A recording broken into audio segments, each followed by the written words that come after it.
தமிழக வெற்றிக் கழகம் என்ற புதிய அரசியல் கட்சியை துவங்கியுள்ள நடிகர் விஜய்க்கு நாம் தமிழர் கட்சி ஒருங்கிணைப்பாளர் சீமான் அரசியல் குறித்து அறிவுரைகளை வழங்கியுள்ளார். அது வரமாட்டேன், வரக்கூடாது. அது பயன் தராது. எப்போவுமே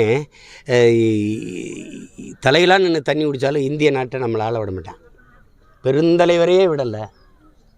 கடைசி ஒரு வாய்ப்பு இருந்துச்சு ஐயா மூப்பனாருக்கு, அதை நம்ம ஆளுகளே விடலை. தம்பி அவர் என்ன தத்துவத்தை எடுத்து வச்சு தம்பி நிற்கிறாருன்னு எப்போவுமே ஒன்று தம்பிக்கும் சேர்த்து சொல்கிறேன், உங்களுக்கும் சொல்கிறேன். தொடங்குதல் எளிது, தொடர்வது ரொம்ப கடினம். அப்போ தொடங்குறது போது இருக்கிற ஆர்வமும் அந்த ஈடுபாடும் கடைசி வரை தொடர்ந்து இருந்ததுன்னா யாரும் வெல்லலாம்.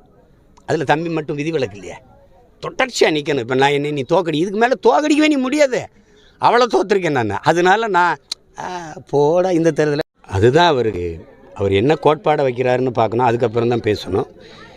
தொடங்கும்போது இருக்கிற ஈடுபாடு கடைசி வரை இருக்கணும், தொடரணும். ஏன்னா ஒன்று தான் நான் சொல்ல நினைப்பேன், இன்றைக்கி இருக்கிற அரசியல் சூழலில் ஒரு கட்சி ஒரு நடிகருடைய ரசிகர்கள் மட்டும் வாக்கு செலுத்தி வென்று நாட்டை ஆளுவது என்பது சரித்திர புரட்சியாயிரும்.